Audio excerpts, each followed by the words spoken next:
So this is an interesting book. It's called The Seer by J. Ray Shute. It's also from Monroe, North Carolina. Really interesting. I moved to Monroe, North Carolina 7 years ago. It's a really interesting place. Learned a lot about this guy. Um, Saw a bunch of the buildings that he helped fund to build, community centers, government buildings. This is from 1950. It's pretty cool. J. Ray Shute right there. This is number 42. It's a signed copy, first edition. This book is divided up into little short stories, axioms, koans, and such. It's simple and then profound at the same time. Sun God is I think that's interesting because there's a section of Monroe called Sun Valley. Really cute. It's been there for a while. Let's go to page 79. I love the feeling of this old paper. He spared no expense with its print. The way it feels. The sound. The heretic. One should hesitate for a long time ere he call his brother an infidel or a heretic. For God is a human concept clothed by most people in the habiliments of humanity and made to function in the mental pattern of man. Hence, every man has either knowingly or unknowingly created his own deity. To condemn a fellow mortal, therefore, for using his own mental process and conceiving his own idea of the divine, is in the same manner of absurdity as trying to force another to act as you do, or to love in the same things as you do, or to wear the same raiment as you do, or to appreciate the same things as you do. Variety is both legitimate and desirable. Yeah, even variety in thinking.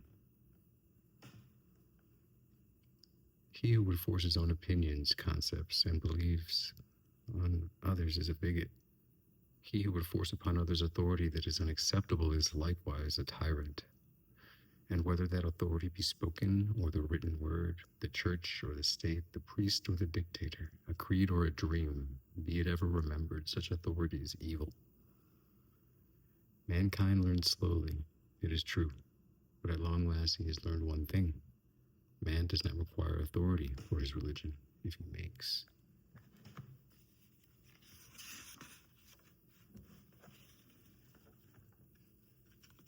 His religion is authority. Hence, ere you would brand your brother a heretic, remember well this adage. Today's heretic has an annoying habit of turning up as tomorrow's saint. Oh, goodness. Shout out to Buck. Oh, man, that's so good. It's like so, and then there's this one called Death. Let's read another one.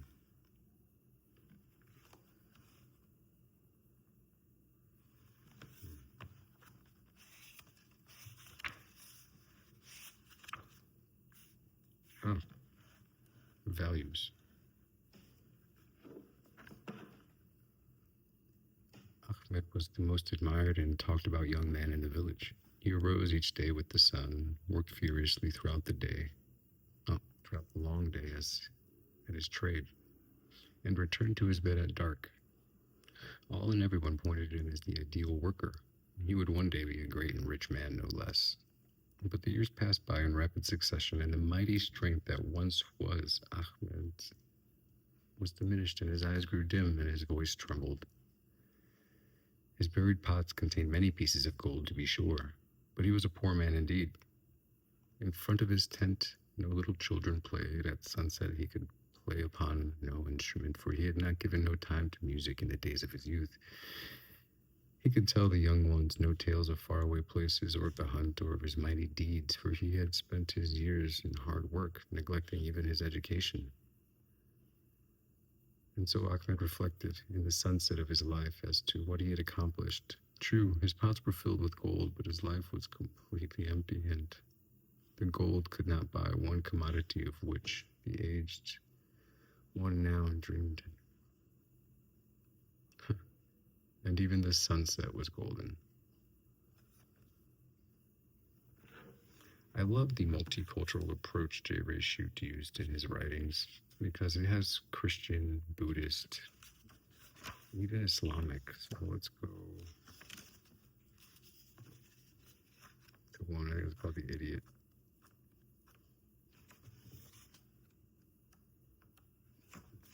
Yep.